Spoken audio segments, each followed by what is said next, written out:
Hey, ¿qué tal? Estamos en un nuevo episodio de Mala Influencia y ahora vamos a hablar un tema un tanto interesante y polémico, podemos decir, que no se trata muchas veces dentro del ambiente cristiano. Hoy día vamos a hablar de un tema bastante interesante y para eso tengo a dos amigos que me están acompañando y vamos a hablar un poco de esto, vamos a ir desglosando parte por parte de las interrogantes que todos tenemos acerca del tema que vamos a mencionar más adelante. Así que está conmigo Sammy. Sammy, ¿qué tal, amigo? Segunda vez que me estás acompañando en el podcast y creo que notas un poco las diferencias. Sí, noto tu progreso, Jorge. Gracias por la invitación y ¿qué tal? ¿Qué tal? Aquí estamos, Sammy. Me apoyaste en la primera temporada, cuando empezamos recién grabando con celular, ahí haciendo... incluso en esa ocasión grabamos en la iglesia de Capalex, en Rebo, ¿no? Nos apoyó con los equipos, pero hemos ido avanzando poco a poco y has visto un poquito de las mejoras. Dios te está prosperando, Jorge. Dios ha sido bueno y es bueno todo el tiempo y está ahí ayudándonos a hacer las cosas. Queremos mejorar la calidad de producto que estamos entregando, ¿no? El Señor ha sido bueno en esa parte. Y también nos está acompañando un amigo de Argentina, Lian, está él con nosotros, así que se va a presentar. Lian, ¿qué tal? ¿Cómo estás, amigo? Hola, ¿qué tal? Buen día. Muchas gracias por la invitación. Lian está que nos acompaña desde La Plata, ¿verdad? De La Plata, así es. Y con él vamos a empezar. Capital de la provincia de Buenos Aires. Capital de la provincia de Buenos Aires. Yo tenía una duda con esta parte de Buenos Aires porque tienen capital federal y tienen está dividido también la capital, ¿no? O sea, cosa que no pasa acá en Lima. ¿Cómo es esa parte? Ciudad de Buenos Aires es la capital del país, digamos. Y La Plata es la capital de la provincia de Buenos Aires. Lo que pasa es que la provincia de Buenos Aires a la vez también es como la provincia más importante o más grande en cantidad de gente y están todos los edificios administrativos, entonces es como que se mezcla un poco eso, digamos, ¿no?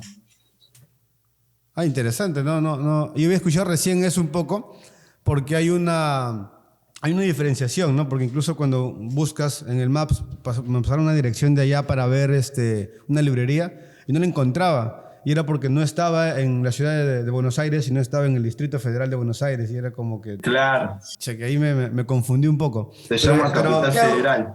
Claro, queda un poquito más claro. Vamos a ir presentando el tema, ¿sí? Yo sé que de repente no todos están familiarizados con el término, pero por ahí muchos han visto un poco de esto dentro de diferentes iglesias. Yo sé que en Argentina, en Perú y en muchas partes de América Latina se ha visto esto. Yo lo he visto. O sea, incluso en nuestra iglesia por ahí hubo una que otra cosa que vimos que tiene que ver mucho con el tema y vamos a presentarlo una vez. Vamos a hablar acerca de esta área, ambiente, no sé, postura o no sé cómo llamar, de lo judaizante que la iglesia ha adoptado. Entonces vamos a empezar con eso, ¿sí? Vamos con la primera pregunta a ver qué nos describen ambos, qué entendemos por judaizante. ¿Qué es judaizante? Vamos con Sammy, que está acá.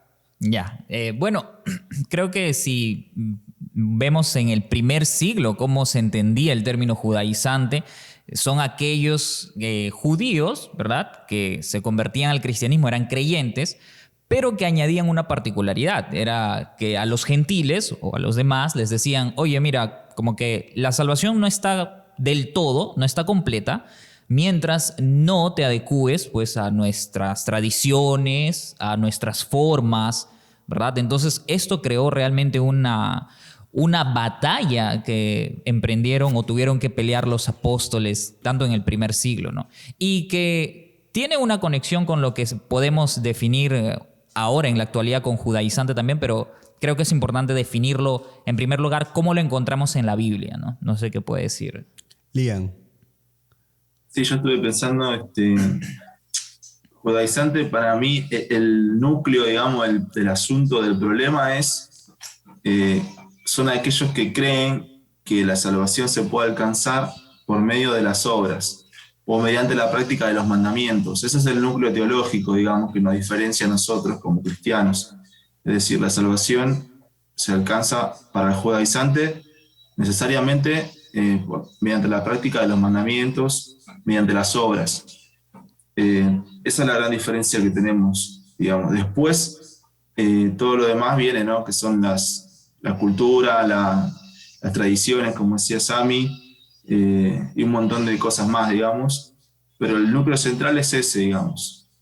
Eso es lo que hace toda la diferencia para mí, en mi opinión. Ya, podríamos decir de alguna manera, recogiendo las dos respuestas, que lo que ocurría o lo que ha ocurrido es que la parte judaizante es lo que está representando a aquellos que trataron de respetar la ley hasta antes de Cristo y creyendo de que esto era lo que les iba a abrir obviamente el camino para ser salvos, ¿no?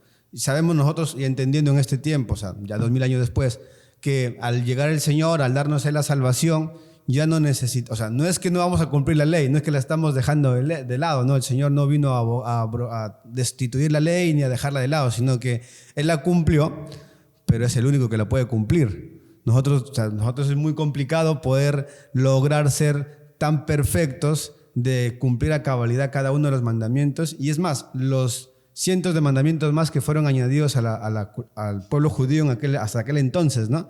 Pero conocemos de que ya con el Señor, a través de Él, de su muerte en la cruz, de su resurrección, Él nos dio el paso a la vida eterna. Entonces solamente a través de Él y por Él es que somos salvos. Entonces creo que esa es la diferencia que estamos haciendo, ¿no? Lo judaizante es creer que cumpliendo la ley, cumpliendo todos los mandatos, que hay muchos, incluso como dijeron ustedes, de cultura, de vestimenta, de tradición, de cosas que se hacían y que no se hacían y que se siguen haciendo aún hasta ahora, con nosotros creer a través de la fe de que ya tenemos la salvación por medio del Señor, ¿no? Esa es una primera pauta para poder diferenciar lo que es judaizante de repente de la etapa en la que estamos viviendo el cristianismo los demás, ¿no? Los que estamos delante de.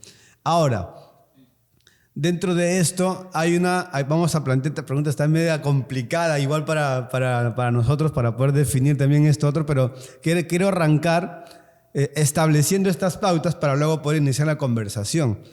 A veces también hemos confundido o hemos entendido mal el término antisemita. Entonces, ¿quién de los dos es más antisemita? No, mentira, pero vamos a ver qué es lo que realmente es antisemita, ¿no? ¿Qué es ser antisemita? Porque a veces lo hemos escuchado en las películas, porque en Estados Unidos está lleno de gente judía, en muchas de las películas, incluso los personajes de las películas o las series son judíos, y lo toman a broma o lo toman como parte de la conversación, pero ¿qué es realmente ser antisemita? Sami, arrancamos nuevamente contigo. A ver, condénate en este momento. Bueno, al pueblo judío normalmente se le conoce como el pueblo semita, ¿no? Y esto viene de una etimología que, bueno, ya podríamos hablar en otro momento, pero básicamente ser antisemita es un odio, ¿no? Un rechazo hacia el pueblo judío, hacia las personas judías o hebreas por el simple hecho de serlo. Entonces, hoy en día ya esto se traduce a racismo. Ser antisemita. O xenofobia, ¿no? Claro, ser antisemita es ser un racista, es definitivamente algo que nosotros como evangélicos no podemos permitirnos. Y deberíamos dejar en claro ya de una vez que, si bien es cierto, estamos hablando esta mañana sobre el peligro de la enseñanza judaizante, tanto como lo fue en el primer siglo, como la vamos a tocar esta mañana y cómo se está contextualizando en nuestro hoy en día, eso no nos hace antisemitas, porque eso ya es muy peligroso, ¿no? Es lo mismo, creo, que vemos hoy en día cuando rechazamos u opinamos en contra, no sé, del aborto o de la corrupción, qué sé yo, ¿no? Estamos en contra de la ideología, de la opinión, de la definición, pero no odiamos a la persona. Y creo que a veces nos dicen, tienes mucho odio, ¿dónde está tu Dios de amor? Y etcétera. Oye, claro, yo no estoy de acuerdo con la definición, con la ideología, pero contigo todo bien, ¿no? Y podríamos decir lo mismo ahora. No soy antisemita por decir que estoy en contra, rechazo o denuncio el peligro de esta enseñanza judaizante. Bien, entonces vamos a catalogar a Sami como un posible antisemita.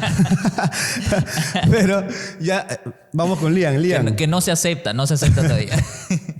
Ahí yo me tuve que poner a estudiar un poco para responder. Pero bueno, interesante. Mirá, el término semita se forjó en 1781 para definir más que nada un grupo de lenguas, el arameo, el hebreo y el árabe. Después, en 1873 aparece el término antisemita, pero en realidad siempre se usó para hacer, digamos, un concepto en contra del judaísmo, digamos, de los judíos. Por eso sería mejor usar el término judeofobia, porque antisemita en realidad vos tendrías que estar en contra de todas las culturas semitas, que son mucho más más amplio que el pueblo judío, digamos. podemos igual también recordar que semita viene de Sem, que es uno de los hijos de Noé. Entonces, se dice antisemita, pero en realidad específicamente se trabaja en contra del pueblo judío, en contra de los judíos, digamos. Pero sí es un racismo, digamos, en contra de un pueblo particular, en este caso los judíos. Interesante la forma en la que estamos planteando esto. Me está gustando porque estoy yo también aprendiendo, o sea, para aclarar una vez más, ¿no? ¿Cómo nace la idea del podcast que estamos haciendo? ¿Cómo nace la idea de Mala Influencia? Son muchas de las dudas que he tenido en la cabeza desde que llegué a la iglesia. Ya tengo 11 años dentro de la iglesia, de haber conocido al Señor.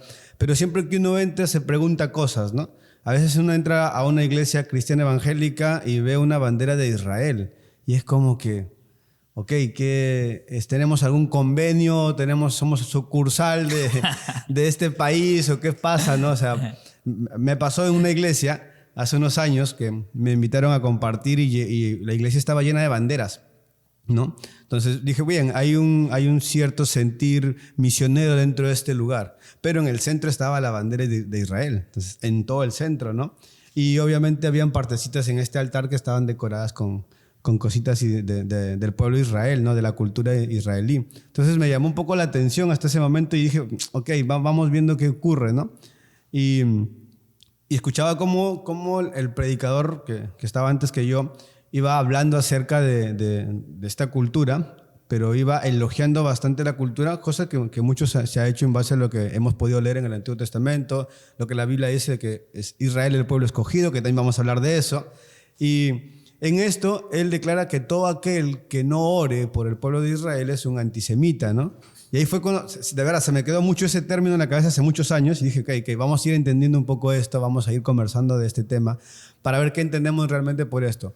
Para aclarar y concretar la respuesta es básicamente un rechazo, un rencor, un odio hacia el pueblo de Israel, ¿no? Como decía Lian, de repente, esto abarca mucho más porque en realidad no sería solamente antisemita, sino es un rechazo y un odio hacia el pueblo específico de Israel, porque antisemita abarca más, como nos comentaste hace un momento, ¿no? Más pueblos. Entonces, vamos entendiendo eso. Ahorita de repente contextualizando, acá en Perú, hasta hace unos años se pobló, la migración de venezolanos fue muy notoria. Creo que en Argentina no tanto. Yo he podido ver Sí, también... acá también, acá muchísimo. También. Entonces, Sí, sí. por ejemplo, nosotros vimos acá en Chile, hay mucho haitiano, está poblado de haitiano.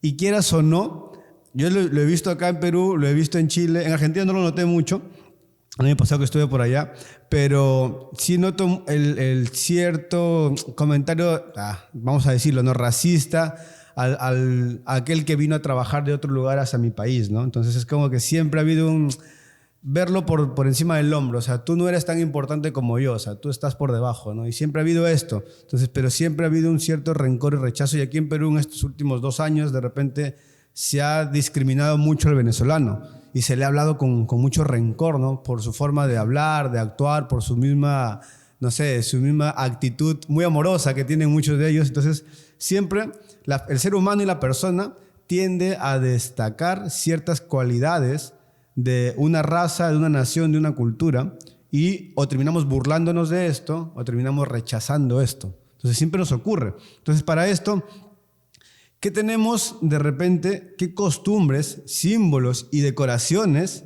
hemos podido ver infiltradas de alguna manera dentro de la iglesia? Yo acabo de comentar un par, ¿no? El tema de las banderas, el tema incluso de algunas tradiciones judías, algunas, no sé, ritos y festividades que la iglesia evangélica sigue celebrando como parte de sí misma, y por ahí algunas que otras cosas que ustedes de repente han podido identificar. Vamos, Sammy. Ya. Dime, ¿qué hacen en Gracia Urbana? ¿Cómo son las danzas en Gracia Urbana? Shalom. No, creo que, bueno, va a ser interesante la opinión de Liam porque él está estudiando, pues, ¿no?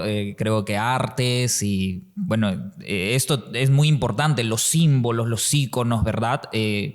Es muy, muy peligrosa, vuelvo a usar este término también, la manera en cómo esta idea, esta postura ingresa a nuestras iglesias, a los creyentes, porque lo hace justamente a través de formas visuales, ¿ves?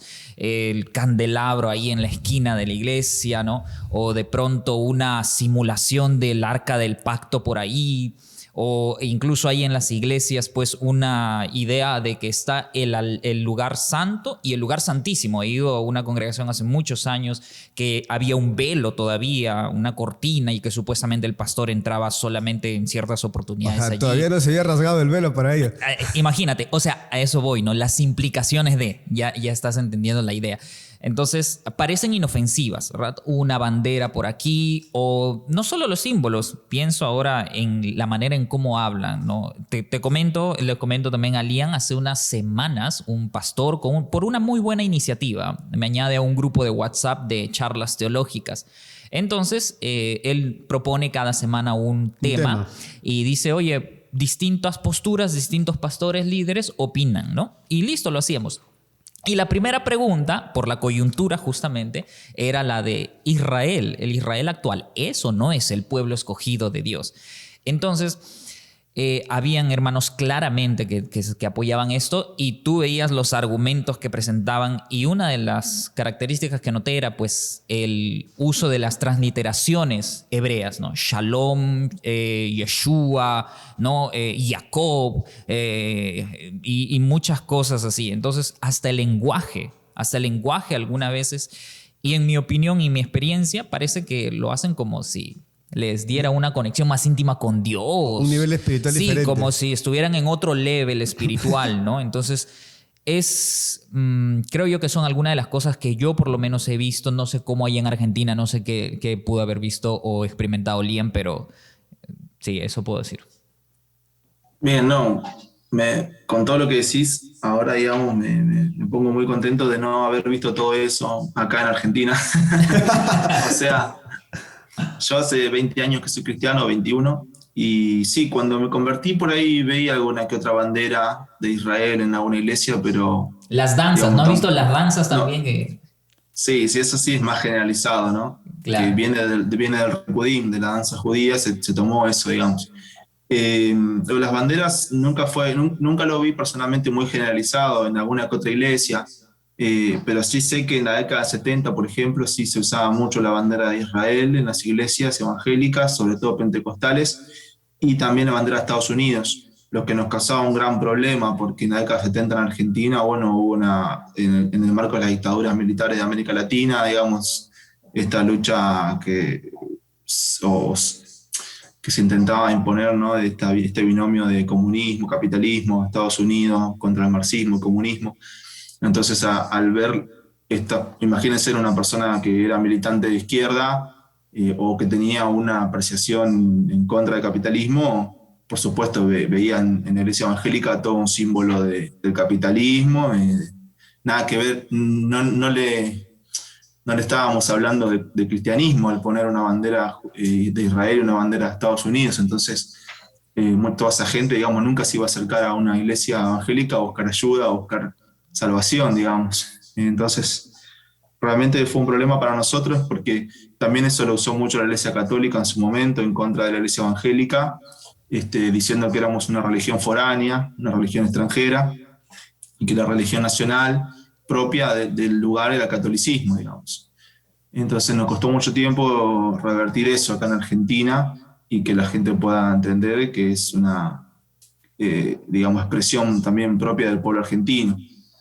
Gracias a Dios eso cambió mucho en los años 80 con los avivamientos que hubo con Anacondia, donde la iglesia evangélica se pudo hacer muy, muy fuerte, crecer mucho en los barrios más humildes de Argentina, en todo el conurbano bonaerense. Y luego en los 90 también crecimos mucho en la clase media, y hoy en día, gracias a Dios, ya no está esa idea de una religión extranjera, pero eso, digamos, ese uso de banderas nos trajo muchos problemas, digamos, para que nos pueda aceptar mayoritariamente el pueblo argentino un poco más, digamos. Y después, yo lo que te decía hoy, a mí no me molesta si vos querés poner el candelabro, tener una estrella de David. De hecho, yo tengo una estrellita, mirá ahí. No sé si se ve allá. Sí, arriba. que me regaló una amiga que es judía mesiánica. Digo, el problema, si vos tenés todos esos símbolos, pero vos entendés que la salvación es por la fe en Jesús, a mí no me molesta. Porque digo, bueno, siempre va a haber un símbolo, una, qué sé yo, la cruz que usamos muchas veces, una cruz católica, digamos, no viene tampoco de la iglesia primitiva, ¿no? Mucha liturgia que tenemos nosotros viene de una cultura grecorromana. Entonces, yo eso lo pondría en un segundo lugar. Para mí lo importante es el entendimiento, digamos, de por dónde pasa la salvación, digamos. Porque vos, fíjate, por ejemplo, Jews for Jesus, que es un movimiento, ¿no? Judíos por Jesús, que nació en 1973, ¿sí? Ellos son judíos que creen en Jesús y usan kippah, celebran Shabbat, pero sin embargo ellos entienden que la salvación no es por las obras. Entonces, usar kippah o no usar kippah, digamos, esas cosas quedan en un segundo lugar cuando vos entendés lo central, digamos. El problema es cuando vos no entendés lo central, entonces todo lo demás se deforma, digamos. Eso sí. Es para mí la discusión que nosotros tenemos que dar, digamos. Sí, creo que Lian acaba de recordar esto y puntualizar importante que pues no seríamos antisemitas incluso si la opinión solo terminara en exacto, no, está mal el uso, ¿no? Por ejemplo, no tiene nada de malo, es creo amoral un símbolo, ¿verdad? O sea, es una bandera, un menorá, un pequeño adorno ahí, no tiene nada de malo. Lo malo es que en nuestro contexto normalmente el uso de estos elementos está asociado a la ideología o al pensamiento que, como Lian ya lo definía en un inicio, es la salvación más algo, ¿no? Exacto. O no es solo Jesús, es Jesús más las formas, ¿no? Más la cultura o más ciertas tradiciones. No está mal, o sea, respetamos eso. A mí también me gustaría tener alguno de esos adornos, alguno de esos elementos, de verdad, pero Lian le ha dado en el clavo, son cosas secundarias, tangentes, si es que realmente uno entiende que Jesucristo es el único camino, la verdad y la vida. Lamentablemente estamos conversando de esto justamente porque no es así, ¿no? Exacto. Porque normalmente no es así. No, sí, el problema es qué te implica eso teológicamente, digamos, tener exacto, claro. Las implicaciones. Y ahí me parece que igual siempre el problema está, la culpa, digamos, ¿quién es el culpable? Somos nosotros, como cristianos, como evangélicos, los pastores, el liderazgo. Nosotros en América Latina tenemos un 80% mínimo de pastores que no tienen estudios formales teológicos. Entonces ahí vos tenés un gran problema, digamos, donde no hay, si estos pastores no tienen las herramientas necesarias para hacer una hermenéutica, para hacer una exégesis, entonces se complica, digamos. Vos fijate que hoy en día, digamos, actualmente estamos en un nivel muy bajo de lectura bíblica los cristianos, digamos, por un montón de situaciones. Pero dentro de lo que leemos la Biblia, lo que menos leemos es el Antiguo Testamento, digamos. Y el Antiguo Testamento lo que menos leemos es el Pentateuco, digamos, que es central. Entonces, esa falta de lectura, esa falta de estudio en el Pentateuco, hecho de una manera sana, ¿qué quiere decir sana? Dentro del contexto de la sana doctrina, digamos. Nosotros tenemos que leer como cristianos el Pentateuco y el Antiguo Testamento desde, digamos, desde una categoría del Nuevo Testamento, de la sana doctrina, ¿no? Bajo ese filtro, bajo esa luz, que es la luz de Cristo también. Entonces, si no hacemos una buena hermenéutica, una buena exégesis, pasan estas cosas.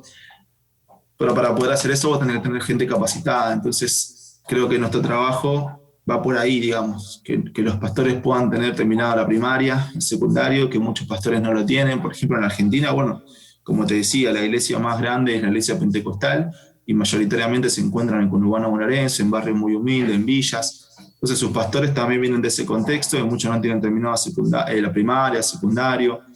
Entonces, bueno, primero hay que empezar por ahí, ¿no? Para que puedan también acceder a la formación teológica. Entonces, cuando ya tengamos pastores que tienen las herramientas básicas, que es saber leer, saber escribir, y tener algunas herramientas mínimas de interpretación, entonces vamos a empezar a tener otra forma de acercarnos, digamos, al texto bíblico y sobre todo al Antiguo Testamento, que obviamente al Antiguo Testamento muchos le escapamos. ¿Por qué? Porque para leer y para estudiar no es como leer y como estudiar en el Nuevo Testamento, donde ya está todo masticado. tenés que ponerte a ver el idioma original que dice, cuál era el contexto cultural, en qué momento pasó, o sea, es mucho más complejo y lleva más tiempo, digamos, y necesitas otras herramientas. Definitivamente. No sé, hemos mencionado varios puntos que esto me daría para hacer un episodio de cada cosa que estamos hablando. Definitivamente, pentecostalismo es algo que voy a hablar más adelante también y va a ser muy bacán poder grabarlo también con ustedes, pero no quiero desviarnos del tema. Y solamente para ir nuevamente reforzando los puntos que ustedes ya han mencionado, y es cierto, hay símbolos que identificamos dentro de la iglesia evangélica hasta ahora, que lo ideal sería que sigan siendo simplemente símbolos, pero terminan muchas veces siendo no sé, una cierta forma de, incluso hasta de, no sé, de nivelar y de medir tu espiritualidad, tu compromiso con la palabra, porque he escuchado muchas veces en conferencias, incluso no sé, en evangelismos en la calle, mencionar este ejemplo, ¿no? Lo que le pasó al presidente de Venezuela hace unos años, ¿no? Por maldecir a Israel le dio cáncer en el estómago, ¿no? Entonces, y empezamos a decir, no, tenemos que orar por el pueblo de Israel, o sea, tenemos que orar por todos los pueblos. O sea, no solo por el pueblo de Israel, no solamente, o sea, tenemos que orar por el Perú, por Argentina, por América Latina, por Europa, que ahora está perdiendo en gran manera de repente su porcentaje de cristianismo. O sea, España tiene el 1% de población cristiana, o sea, ni siquiera solo evangélica, cristiana, tomando en cuenta la Iglesia Católica, que es la potencia de repente de evangelización en todo el mundo, ¿no? Pero se está perdiendo tanto eso y pasa esto, ¿no? En lugar de considerar como una nación, que también lo vamos a preguntar, como una nación más a Israel, empezamos a decir, el que no ora por Israel está en contra de Dios. El que no ora por este pueblo está en contra de la palabra. Entonces, eso es justamente, acá lo hemos visto mucho. Yo lo he escuchado muchas veces, o sea, de pastores decir esto, y no solamente de pastores, de miembros de la iglesia decir esto, ¿no? Oye, pero ¿por qué no oras por Israel? Eso te pasa por no orar por Israel. O sea, cuando empezamos de repente a estigmatizar ciertas cosas y empezamos también a irnos por este lado, no superficial, sino de andar viendo, no sé, si es que hago esto, me va a pasar esto. Si dejo de hacer esto, me va a pasar esto, ¿no? Si no toco el shofar en la iglesia, entonces no va a haber un nivel espiritual en la iglesia. Nadie va a poder entrar en adoración. Y empezamos incluso también a tocar el tema de la adoración. Si no habla, por ejemplo, el pueblo no te bendice con un shalom al entrar o al despedirte de la iglesia, entonces no te está despidiendo como la Biblia manda que te despida. Y ese es el problema principal, ¿no? Cuando los simbolismos, cuando una cultura empieza a perderse y se empieza a ver como un mandato, cuando empezamos a creer que esto es algo que el Señor ha mandado que hagamos, ¿no? Ahora, otra cosa importante que rescato de lo que mencionaba Lian, allá de repente este tema cultural de Argentina, de lo que vivieron en los 70, con el tema del capitalismo y todo esto, les hizo de alguna manera reforzar su nacionalismo y decir, ¿sabes qué? No necesitamos identificarnos con más banderas, así que es importante empezar a realzar lo que hacemos acá, nuestra propia cultura, el lugar donde hemos nacido, donde hemos crecido. ¿Cómo creen ustedes que ha iniciado todo este apogeo del judaísmo o de lo judaizante dentro de la iglesia evangélica? De repente en Argentina no se ha notado mucho, aquí en Perú sí lo he visto mucho y en otros países de América también, donde todavía es muy importante el hacer la danza, porque es la forma en la que se adora al Señor, en el tocar el shofar, porque si no se hace, se pierde de repente cierto nivel de espiritualidad, o que cuando lo hacemos hay más presencia del Señor, ¿no? ¿Cómo creen ustedes que ha nacido todo esto? Y luego vamos a hacer otra pregunta bastante interesante también. Bueno, es importante ver que en la misma Biblia ya tenemos registros de judaizantes que proponían pues, a los gentiles volverse a sus tradiciones, ¿no? Esto lo combatieron los apóstoles en lo que se conoce como el Concilio de Jerusalén, en Hechos capítulo 15. Que en el versículo 1 dice, ¿no? Algunos que llegaron de Judea enseñaban a los hermanos, si no se circuncidan conforme al rito de Moisés, no pueden ser salvos. Y ahí está justo lo que Lian decía, ¿no? Básicamente, esta enseñanza lo que propone, este sistema de salvación que propone Jesús, no es suficiente. Necesitas todavía esto. Entonces, empieza desde ahí. Los apóstoles, los padres de la iglesia, a lo largo de la historia de la iglesia se ha luchado contra esto. Claro que lo que vemos hoy en día ya es una contextualización, algo que ha tenido también su desarrollo y que, como conversábamos, de repente no es el tema, pero es inevitable mencionarlo, se ha catalizado mayormente en iglesias pentecostales. Y otra cosa que noto es que pues, esto tiene su origen en una interpretación errónea, ¿no? Una lectura equivocada o miope tanto del Antiguo Testamento como del Nuevo. ¿Por qué digo del Nuevo? Porque en el Nuevo Testamento vemos justamente Hechos 15 y vemos cómo los apóstoles Pablo, Pedro, Juan, los autores del Nuevo Testamento, interpretan el Antiguo. Entonces, cuando solo te quedas con el Antiguo Testamento, es muy probable caer en este tipo de cosas. Y tú dices, el pueblo de Dios entonces tiene que vivir así, tiene que conducirse así, de esta manera. Y dejas de lado el Antiguo Testamento y no ves de pronto lo que Cristo ha venido a traducir o a traer en lo que se conoce el Nuevo Pacto, ¿no? O viceversa, de pronto lees solo el Nuevo y te encuentras desconectado de la importancia que sí, porque es importante, es vital, y creo que luego vamos a tocar ese tema, ¿no? Qué importante es reconocer la importancia pues, del pueblo judío, del Israel que menciona la Biblia y de todos estos asuntos. Pero principalmente eso puedo mencionar, ¿no? Una equivocada interpretación, una miope lectura de la Biblia, la falta de capacitación, como Liam ya lo adelantaba, y bueno, ¿qué más podría decir, Liam? No sé. Bueno, no, decía que cada pregunta es para hacer un capítulo, pero esta pregunta sobre cómo empezó todo esto es muy interesante. Yo creo que empezó en el mismo momento que Jesús dijo, el tiempo se ha cumplido, el reino se ha acercado a vosotros, a ustedes. ¿Por qué digo esto? Porque, bueno, Jesús obviamente es un judío, digamos, ¿no? Hasta el último momento de la crucifixión es un judío. Ahora, cuando resucita, ya no es más judío. Entonces, eso es importante, ¿no? Porque si no, está ese argumento, no, pues Jesús era judío. Está bien, Jesús cuando vivió, digamos, era judío. Ahora, después cuando resucitó ya no es más judío. Ese es un tema. Y también hay todo un trasfondo acá que tiene que ver con el contexto en el que surge el cristianismo, que es el periodo del Segundo Templo históricamente. Es un periodo muy particular dentro de la historia judía. Y también hay un desfasaje en nuestra visión del judaísmo. Muchas veces nosotros, ¿qué pasa? Tenemos una visión de judaísmo que es el que leemos en las Escrituras, que es el del Antiguo Testamento. Pero el judaísmo que existe hoy, en la actualidad, no es ese judaísmo. El judaísmo que existe hoy es el judaísmo rabínico, ¿sí? Que es el judaísmo que viene de los fariseos. Cuando se destruye el Segundo Templo, de todas las sectas que había en el periodo del Segundo Templo, la que sobrevive es el fariseísmo, digamos. Y los rabinos son una institución propia de los fariseos, digamos. Los saduceos no tenían rabinos, porque eran sacerdotes, ¿sí? Los esenios no tenían rabinos. Los celotes no tenían rabinos. El rabinato es una creación de los fariseos, como también así la sinagoga es una creación de los fariseos. Y justamente esta creación de la sinagoga es lo que permite al fariseísmo sobrevivir a la destrucción del Segundo Templo. Y ahí se comienza. Lo que pasa, imagínate que viene Jesús, viene el Mesías, dice, bueno, las cosas son así, y hay un sector de judaísmo que dice, no, bueno, para nosotros no es el Mesías, y tienen que inventar toda una religión nueva, porque no tienen el templo, no tienen al Mesías, no tienen nada. Entonces tienen que comenzar a inventar todo de nuevo, digamos. Porque en realidad lo que era natural es el cristianismo, y al rechazarlo tienen que inventar otra cosa que no es dado por Dios. Entonces, ¿cuándo empieza todo esto? Y empieza ahí todo. Y el cristianismo y el judaísmo siempre estuvieron relacionándose continuamente.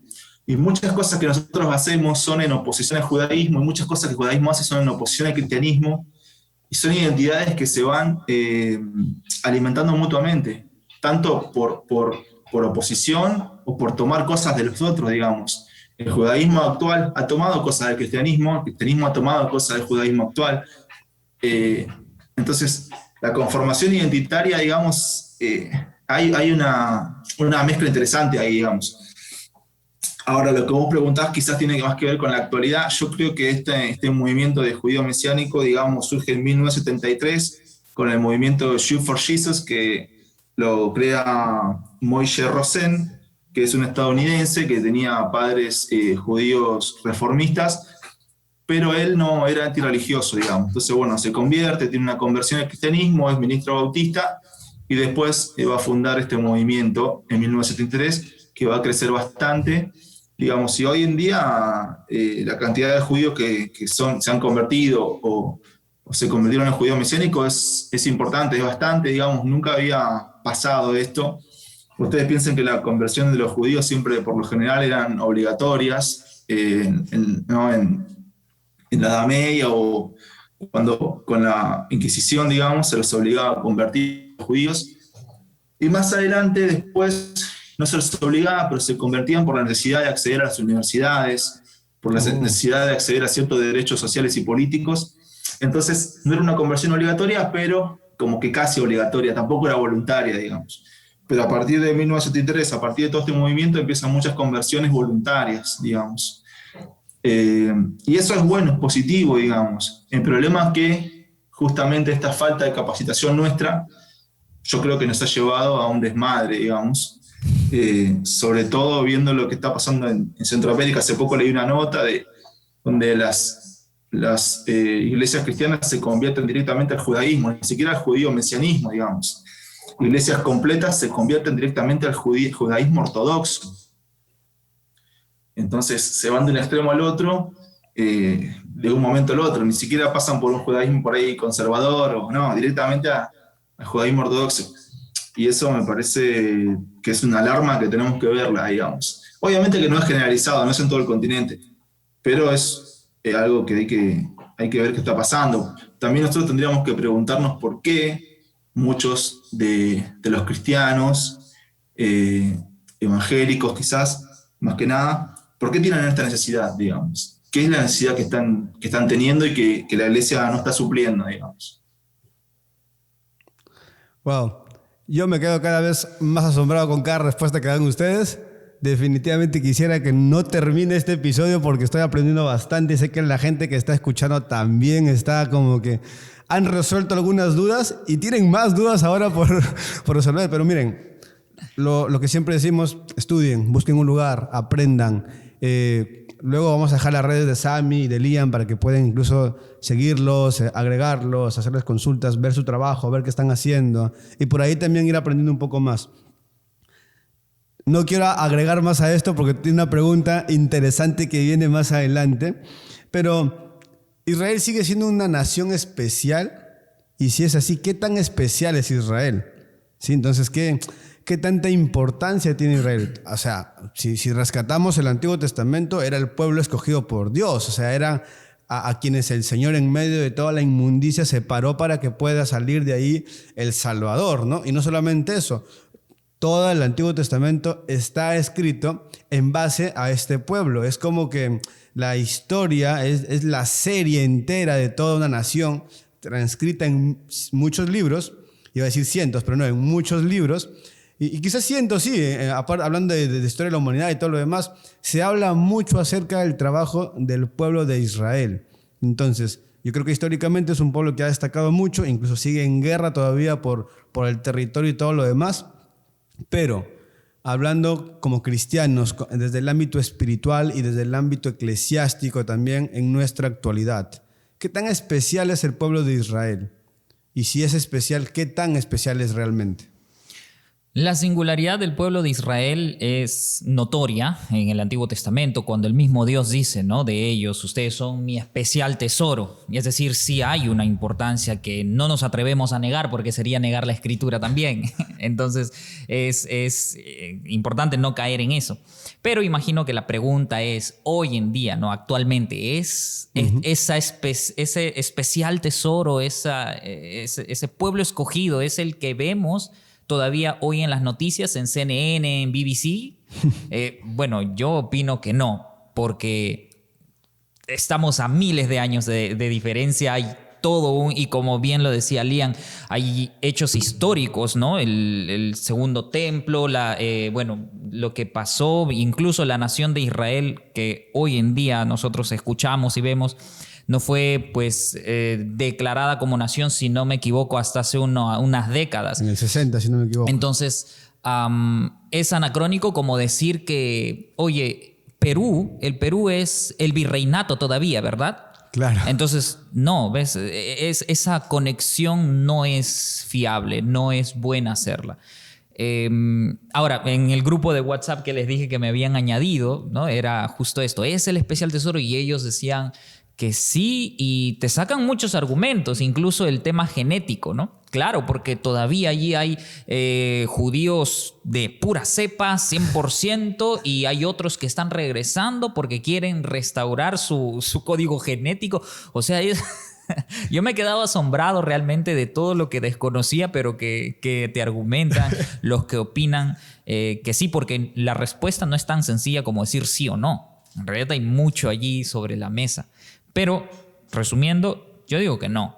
No es el actual Israel, no es el pueblo. Debemos orar por ese pueblo, sí, como tú le dijiste hace un momento, tanto como deberíamos orar por otras naciones que están en conflicto, tanto como deberíamos orar por nuestra nación, ¿no? Reconocemos la labor de iniciativas misioneras, de evangelizar a los judíos. Genial, hasta a mí me gustaría aprender a hacerlo, ¿no?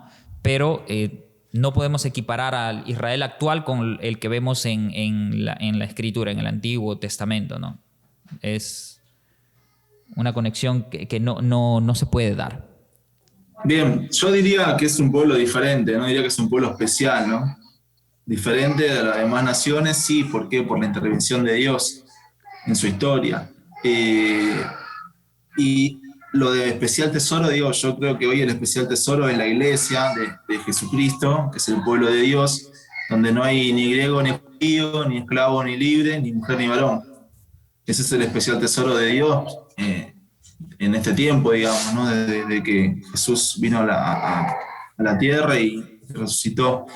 Entonces, bueno, creo que ahí es de vuelta lo mismo, digamos, hace falta una buena hermenéutica, una buena exégesis para entender eso, el lugar de Israel hoy. Y también está el tema, con esto también se mezcla el tema del idioma, ¿no? Del hebreo como un idioma sagrado. También. Como el idioma sagrado, que por eso es que muchos empiezan a usar el hebreo, que también es un error eso, digamos. Incluso dentro del judaísmo, digamos, hay muchas corrientes que no lo consideran así, digamos. Los que lo consideran así son los judíos ortodoxos, digamos, pero no los conservadores, no los reformistas. Dios se valió del hebreo en su momento, luego después se valió del griego, digamos. Entonces, también tendríamos que nosotros decir que el griego es un idioma sagrado. ¿Por qué? ¿Por qué para nosotros el hebreo sería sagrado y el griego no? Entonces, bueno, sí, hay una fascinación, digamos. Creo que el judaísmo es algo exótico para muchos de nosotros y eso causa una fascinación, digamos. Entonces, a veces se sigue mucho la fascinación, los sentimientos, las emociones, y no se hace un seguimiento más exegético, quizás. Así que nada, yo pienso que sí es diferente, es particular, es peculiar, singular, como dijo Sami, pero no diría especial, con un aura así, digamos, de especial.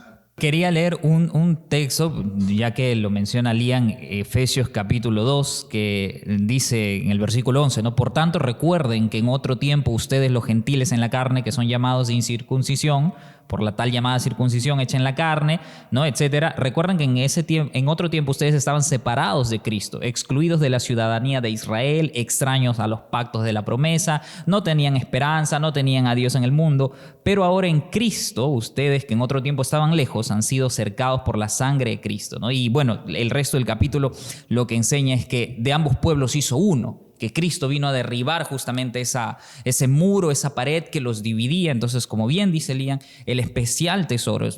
¿Cuál es el pueblo especial de Dios hoy en día? La iglesia. Todos los creyentes que confiesan a Jesucristo como el Señor y Salvador.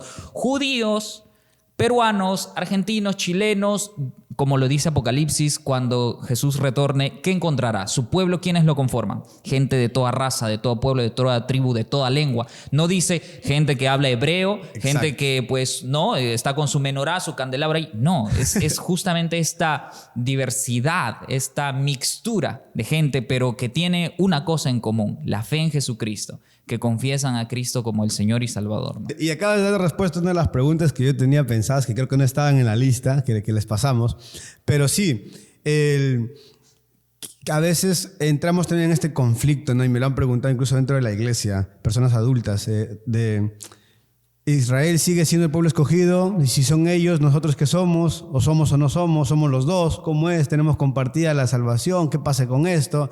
Y sé que es un tema que es mucho más largo y mucho más profundo que quizás hoy no vamos a poder tocar, pero lo que has dicho, Sammy, responde mucho de esto, ¿no? Es un tema de interpretación también, porque ellos pues dicen que nosotros somos pues del olivo, somos las ramas injertadas, o sea, hay varios pasajes que se analizan, porque tú sabes, ahora normalmente, en mi opinión, cuando hablamos del concepto judaizante, pues a menudo se piensa que es está rodeado o está separado del academicismo, pero hay académicos que pues de pronto no tienen estas formas, pero sí postulan, muestran sus argumentos para decir que Israel es el pueblo de Dios y bueno, hay una exégesis que ellos defienden allí. Entonces, es un tema para otro día también. O sea, no necesariamente, siempre que hay una postura, obviamente hay un estudio detrás. No todo ha sido algo jalado de los pelos o inventado simplemente porque sí.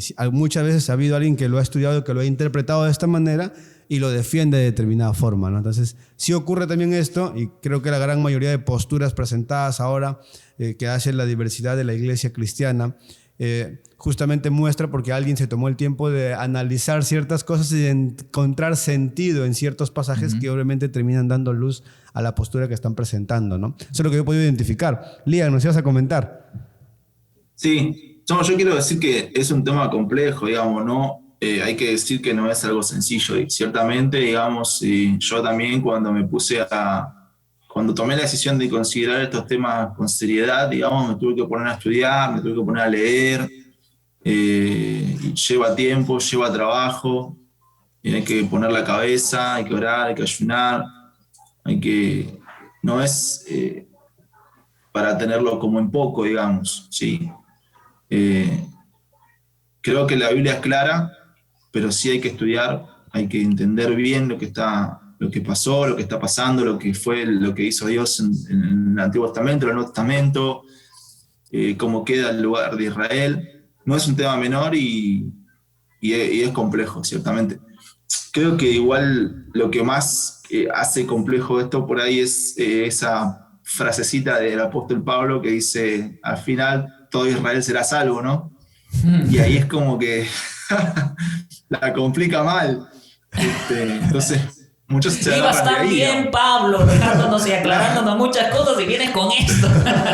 Claro, entonces, pero bueno, sí, todo Israel será salvo, buenísimo, pero también la verdad bíblica es que el que no se arrepiente y cree en Jesús no va a ser salvo. Entonces, sea como sea, digamos, todo judío que quiera ser salvo tiene que arrepentirse y creer en Jesús, digamos. Así es. es. Porque también escuché algunos pensamientos como que no, Israel ya es salvo porque es Israel, no sé, una locura, eso no sé de dónde lo sacaron, digamos, pero Claro, si vos te pones a pensar que Jesús, todo su ministerio lo hace en Israel, o sea, ¿a quién le está diciendo que tienen que arrepentirse? A los judíos.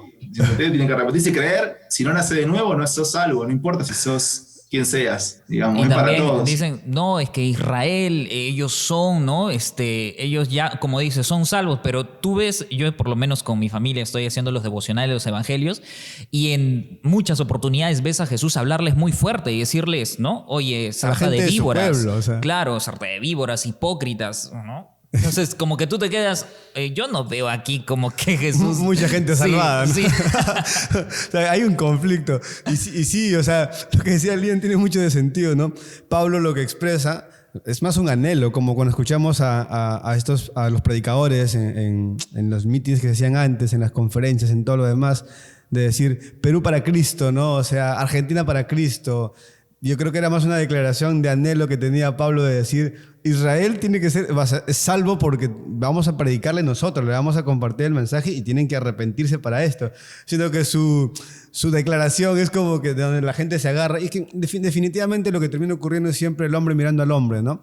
El hombre termina encontrando algo y haciendo un ídolo de esto que acaba de encontrar. Si hacemos una frase, hacemos teología de una frase. Exacto. O sea, y ahí es cuando terminamos metiendo la pata, pero profundo, ¿no? Entonces, yo creo que hemos salvado muchas diferencias de esto. Me ha encantado la conversación. Vamos a ir cerrando con esto último, que por ahí a mí me ayuda alguien con las preguntas y siempre quieren meterle lo candente porque quieren poner en conflicto a los invitados. Y vamos a ver qué opinan ustedes con respecto a esto. Y está por detrás lavándose las manos ahí, a ver cuál es nuestra opinión. Pero recientemente, o sea, en medio de la pandemia que se está viviendo todavía, hemos podido ver nuevamente la guerra y el ataque que hay entre Israel y el pueblo de Siria, ¿no? Entonces, no es que están atacando a Israel. O sea, Israel también se está defendiendo y también está atacando. Entonces, hay una guerra, obviamente, y no es que ellos están inofensivamente escondidos y están viendo a ver qué les pasa, ¿no? No es como muchos de los cristianos hemos entendido ahora, quizás, ok, me están dando en una mejilla, me están lanzando un misil, te voy a dar el otro lado, lánzame el misil por este lado. No está pasando eso en el mundo, ahora en la actualidad. Israel está teniendo una respuesta política, está teniendo como pueblo, obviamente, como nación, está teniendo una respuesta militar. Entonces, todo lo que Israel hace es necesariamente correcto, porque, o sea, ya creo que lo hemos explicado y lo hemos diferenciado en toda la conversación, pero para aclarar nuevamente, porque muchas veces he leído y hemos visto publicaciones de cristianos y de pastores decir, oremos por lo que está pasando en Israel, por este conflicto, porque están atacando al pueblo escogido de Dios. Y ay de aquel que se meta con el pueblo escogido de Dios. O sea, lo hemos visto en publicaciones, lo hemos escuchado en prédicas y lo sigue diciendo la gente, ¿no? Ay de aquel que hace esto. Y si Israel lo está atacando es porque se lo merecen, porque los sirios, las demás comunidades árabes, vienen de otra descendencia, entonces como son malditos tienen que acabar con ellos. O sea, ahí hay una respuesta así que yo lo he escuchado, pero en YouTube y en todos lugares, incluso de gente decirlo en la iglesia de forma local. Todo lo que hace Israel, las decisiones políticas, el estado actual de Israel, ¿son correctas? ¿Qué deberíamos hacer? Tengo mi opinión, la voy a lanzar al final. Vamos con Sammy, vamos con Liam y esta va a ser la pregunta que nos va a ayudar ya a despedirnos de este episodio extraordinario que hemos tenido. Dale, Sammy. No son correctos definitivamente, ¿no? Porque ya lo dejé en claro respecto a hacia Israel, pues este especial ciudad, nación o pueblo de parte de Dios. Al no serlo, ¿no? Por el sustento que acabamos de dar, hay mucho más por decir, por supuesto, pero no puedes tú decir que esa nación hace todas las decisiones que está tomando están bien o son moralmente adecuadas o agradan a Dios. No puedo opinar mucho respecto a la coyuntura política, social que se ha dado hace unas semanas durante un tiempo, pero por lo menos vi en las noticias algunas estadísticas y las personas, incluyendo niños que habían fallecido pues, del bando contrario, superaban con creces realmente a los decesos que se habían dado a Israel.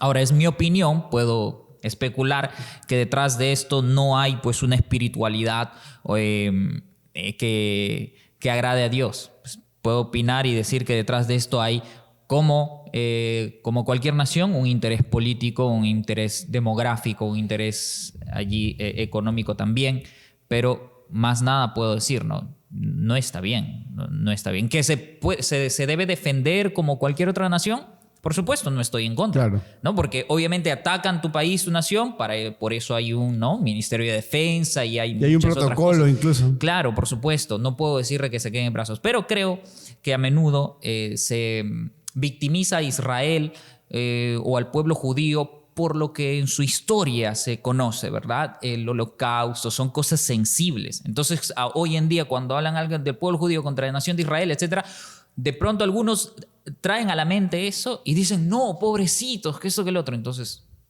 no. Liam, ¿está bien que Israel siga atacando a los demás pueblos? No, bueno.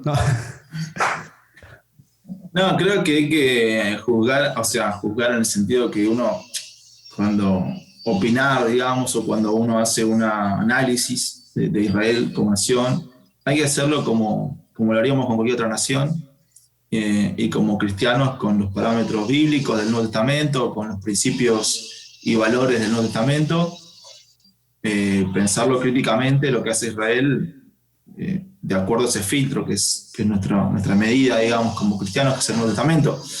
Después uno puede tener más simpatía por un pueblo que por otro, o puede hacer un análisis político, económico, militar, que puede estar más a favor de una nación que de otra, ¿no? Digamos, pero no me parece que haya una cuestión especial de decir, no, Israel hay que defenderlo siempre, todo lo que está bien. Me parece que eso es una locura. Simplemente hay que tomarlo como criticaríamos o como pensaríamos a otras naciones, digamos. Definitivamente. El último acote es esto, y definitivamente creo yo de forma personal también de que política es política, y nuestra fe es algo separado muchas veces de la política. No estoy diciendo que como cristianos no podemos involucrarnos dentro de la política, pero estos acontecimientos que están ocurriendo dentro de esta coyuntura en el territorio de Israel es obviamente un problema político. O sea, quizás también hay incidencia de fe, incidencia de religión dentro de todo esto, porque hay también cierta pelea por el territorio, pero no necesariamente lo que está haciendo tiene una justificación cristiana o tiene una justificación espiritual y bíblica, ¿no? No necesariamente, no están peleando por defender la Biblia, no están peleando por defender el nombre de Cristo, ¿no? Están peleando por un territorio. Entonces, lo que, como dijeron ustedes, haría cualquier otro país y haría cualquiera de nosotros por defender nuestras posesiones, ¿no? Entonces, es básicamente lo que ocurre. Quizás lo que la diferencia, sí, que ellos tienen conocimiento de la palabra de Dios, entonces quizás eso pone también sobre ellos más carga, digamos. Claro, porque sería mayor ellos, responsabilidad. Exacto, porque ellos, incluso el argumento para defender el territorio, ¿cuál es? La Biblia. Y ellos dicen, no, oye, pero acá, ¿no? Históricamente, según estos textos, nos corresponde tal lugar. Entonces, yo creo que eso ya alcanza... Claro. O sea, moralmente, digamos, tendría más responsabilidad Israel por el conocimiento de las Escrituras, de los mandamientos, en todo caso. Definitivamente. Tampoco creo que como cristianos o como iglesia no deberíamos adoptar la cultura judía o la cultura ya que se ha judaizado de alguna manera, ¿no? Porque tendríamos que también de alguna manera implicar que donde quiera que vayamos, lo que dijimos al inicio, ¿no? Vamos a imponer una cultura o tenemos que adaptar ciertas cosas para poder vivir de esta forma, ¿no? Entonces, yo creo que ese es mi pensamiento final sobre esto. Sami y Lian, pensamientos finales o opinión final sobre la conversación que hemos tenido para ir cerrando ya. Creo que ya estamos en las 4 horas de conversación, ya nos hemos pasado, hemos hablado bastante, pero dale Sami y Lian. Bueno, que Cristo es el nombre con autoridad, nombre sobre todo, nombre por medio del cual uno puede ser salvo, sea judío, sea de cualquier nación o tribu. Nosotros debemos predicar a Cristo y a este crucificado. El evangelio es ¿no? Que el Hijo de Dios vino aquí a morir en lugar de los culpables, ¿no? El justo por los injustos, y que resucitó victoriosamente y que nos invita a una nueva vida, a conformarnos, a convertirnos, a adoptar un estilo de vida tal cual como lo explica en Mateo 5 al 7, ¿no? El famoso Sermón del Monte, un estilo de vida de amor, de perdón, de sacrificio, de servicio. No nos invita ni nos llama a un estilo de vida de meras formas externas, lo cual mismo Jesús condenó. Entonces nosotros debemos empezar el cambio aquí en el corazón. Por lo tanto, lo que nos hace espirituales es conformarnos a Cristo, es ser llenos del Espíritu Santo, es conformarnos a la palabra. No usar transliteraciones hebreas, no usar cierta vestimenta, cierto símbolo o poner ciertas danzas en mi iglesia. Eso no. Lo haces, genial, pero como le decía Elian hoy, mientras entiendas que Cristo, ¿no? Es esa piedra angular, no hay pleito por las formas. Sin caer en extremos, claro, pero no es esto, ¿no? Ahora, no he pretendido, y creo yo que ninguno de nosotros ha pretendido, pues, aclarar y convencer a alguien, si Dios lo permite, genial, pero invito a que puedan evaluar las implicaciones de las creencias que tienen, que adoptan, porque ahí está el detalle. Parece inofensivo usar pues no una mishná, un adornito por ahí o de pronto una palabra, pero ¿qué implicaciones hay detrás? ¿De dónde viene esto? Sí, y animar a los jóvenes, ¿no? Porque yo imagino tu podcast lo escuchan jóvenes también, animarnos, ¿no?, entre nosotros a estudiar, a realmente investigar, a sacudirnos de esa pereza espiritual. Si en América Latina los índices de lectura nada más son muy bajos a comparación de otros países, ¿cuánto de esto padece nuestra iglesia también, nosotros como creyentes, ¿no? Entonces, sí, es lo que puedo decir, ¿no? Animarnos realmente a confiar en Cristo y a evaluar siempre nuestra fe a la luz de la Biblia. Lian. Buenísimo. Yo tengo dos cosas para decir. Una es que sí, la pregunta era sobre si debemos adoptar la cultura judía, algo así, ¿no? Obviamente que no, pero me parece que tampoco la cultura griega. Y ahí es el tema, digamos, porque nosotros hemos tenido mucho, la iglesia cristiana en general, históricamente, mucho cuidado, mucho reparo con todo aquello que huela a judaísmo, pero no hemos tenido el mismo reparo con todo aquello que huela a cultura griega o filosofía griega. Entonces hay un desfasaje ahí, hay un desequilibrio. Nosotros estamos llenos de paradigmas de pensamiento griego en nuestro cristianismo. Entonces también eso es un problema, digamos. Los padres de la iglesia pensaron y leyeron las escrituras, interpretaron el Nuevo Testamento a la luz San Agustín del neoplatonismo y Santo Tomás a la luz de Aristóteles. Entonces nosotros hemos heredado una teología y un pensamiento cristiano lleno de categorías neoplatónicas, aristotélicas, que es una cultura que no tiene mucho que ver con esta tradición cristiana, con los orígenes del cristianismo. Entonces el judaísmo sí tiene mucho que ver, porque el pensamiento judío se forja, digamos, en las escrituras, en el Antiguo Testamento, digamos. Obviamente que hay muchas cosas para rechazar. Y en esto obviamente que sirvió mucho cuando la cultura cristiana primitiva, que estaba llena de la cultura hebrea, porque eran todos judíos, se choca con el mundo griego y comienza toda una elaboración, digamos, de lo que es la teología sistemática, la creación del dogma. El dogma no existía, digamos, ¿no? Lo crean los griegos, que se convierten. Ese proceso sirvió para eliminar muchos elementos supersticiosos que tenía el judaísmo y hacer una doctrina un poco más clara para nosotros, más sistemática. Pero en ese momento, en ese proceso también hemos perdido muchas concepciones hebreas que son muy importantes para el pensamiento cristiano, para la doctrina cristiana, para la teología cristiana. Entonces es como que se borraron de un plano al otro muchas concepciones que son propias de la escritura por rechazar, digamos, una idea más judía. Entonces se mezcló eso y se adoptaron muchas categorías griegas y grecorromanas. Entonces ahí hay un problema, digamos, que yo creo que hay que trabajar en eso.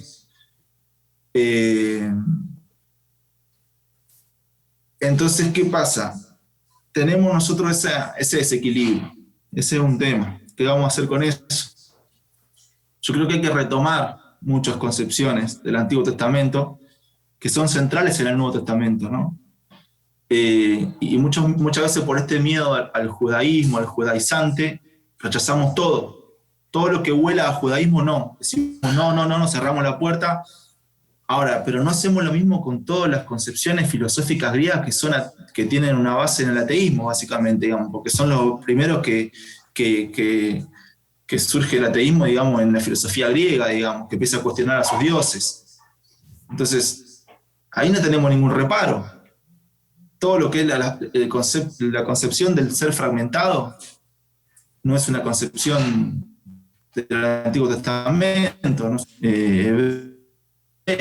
Digamos, una antropología integral del ser humano, una unidad multidimensional. Entonces, y así empezamos con un montón de cosas, empezamos a ver que la Biblia dice una cosa y que nosotros estamos entendiendo las cosas de otra manera. Esta dualidad, digamos, entre lo material y lo físico, no es bíblico, no es del Antiguo Testamento, es griego, es Platón, diciendo el mundo de las ideas, el mundo de lo sensible, el mundo... O sea, entonces nosotros estamos llenos de un pensamiento y leemos la Escritura con categorías griegas, con categorías de Platón, de Aristóteles. Entonces, tenemos que revisar eso. Yo creo que hay muchísimo para rescatar en el judaísmo, siempre obviamente siendo fiel a las Escrituras. No, el judaísmo tiene cosas que son de elaboraciones propias que no tienen nada que ver, digamos, ¿no?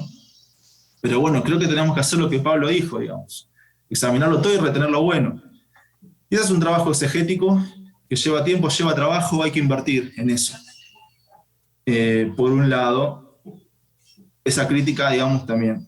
Y en segundo lugar, creo que tenemos que, ante esta situación que nosotros vemos en América Latina, en América Central, de este crecimiento del judaísmo mesiánico, que no entienden muchas veces el centro de la teología cristiana, o comunidades cristianas enteras que se convierten en el judaísmo ortodoxo, más allá de escandalizarnos, creo que eso tiene que ayudarnos a nosotros a pensar, estas personas, ¿qué están buscando? Estos cristianos, ¿qué es lo que no encontraron en la iglesia cristiana para irse?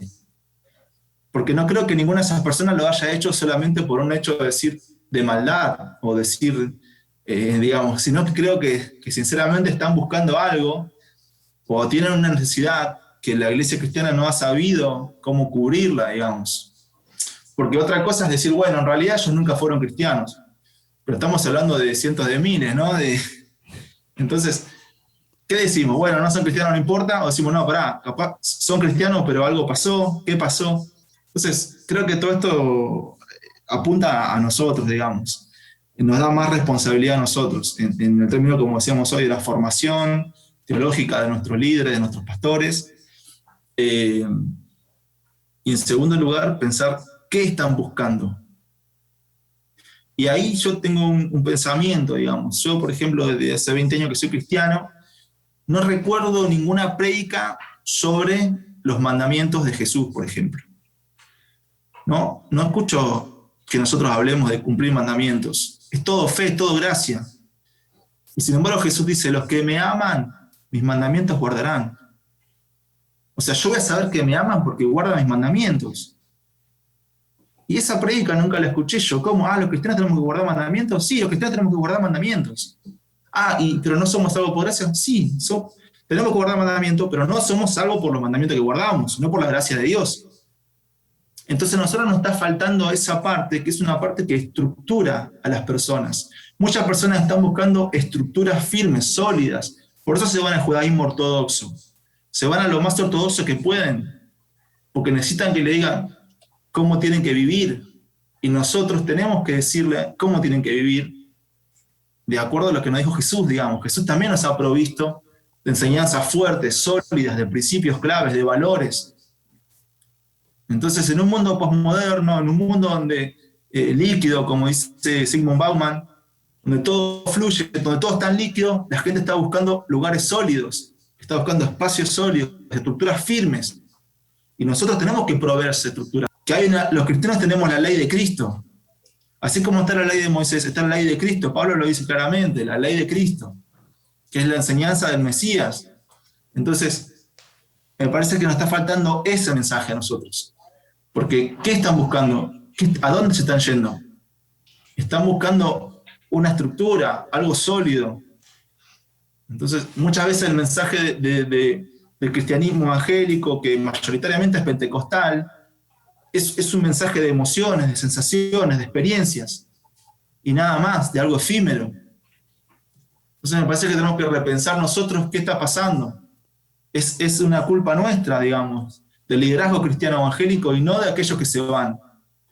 No podemos echarle la culpa a ellos de por qué se van.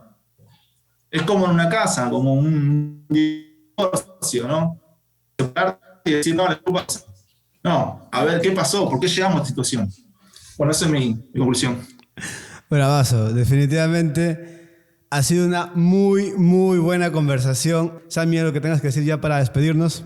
Nada, que como decía Liam, mientras conversaba, hay cosas que se rechazan, ¿no? Que discernimos, pero adoptar, por ejemplo, bueno, el tema de hoy no ha sido exactamente el judaísmo, sino el pensamiento judaizante, que ya es una tergiversación, pues, ¿no? Una amalgama ahí incorrecta, pero reconocer que los judíos, el pueblo judío, ¿qué es lo que hacía? Pues tenía su rigurosidad al estudiar, ¿verdad? Y como decía Liam, ¿qué le falta a la iglesia? Justamente eso, de dejar de ser tan emotiva, de dejar de ser tan de entrañas, ¿no? Tan de emociones, tan de cosas intangibles, ¿no? Y debemos esforzarnos. Un judío leía la ley, se memorizaba, pues, ¿no? El Shema y el padre catequizaba a sus hijos, les enseñaba, les ordenaba, por decirlo así, a memorizarlo.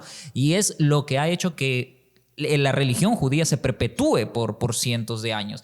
Cosa que de pronto a la iglesia, como es por gracia, como es amor, como es favor y todo, ha dejado de hacer. Y hoy en día, yo siendo padre, y creo que Liam también lo es, ¿no? Creo que anhelamos que nuestros hijos pues perpetúen también la fe cristiana, no mi pensamiento, sino el pensamiento de la Escritura. Así que vamos a darle con todo. Bravazo. Liam, amigo, gracias. Para que te despidas a la gente. Bueno, muchas gracias a todos. Espero que les sirvan estas conversaciones. Después les dejo también mi correo electrónico, cualquier cosa para consultas o si quieren charlar, conversar sobre el tema, estoy disponible. Bravazo, listo. Esto ha sido todo por el episodio y nos vemos pronto. ¿Verano o invierno? Verano. Invierno. ¿Quién somos Marcos Witt? Marcos Witt. Marcos Witt, 80.000 veces. ¿King Kong o King Godzilla. Godzilla? No, King Kong. Bien, se reivindicó. Mi canción favorita en este momento es God Almighty de Crowder. Pizza con piña o sin piña. Sin piña, causa. ¿Reír o hacer reír? Hace reír. Hacer reír. Dragon Ball o Pokémon. Dragon Ball. Del diablo.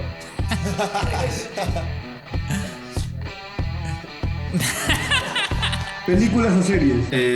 Series. Perú es un país de... Coraje. Luis Miguel o Chayanne. Luis Miguel, muchísimas veces. Más. Agua Marina, Grupo 5. Pucha, ¿qué es eso?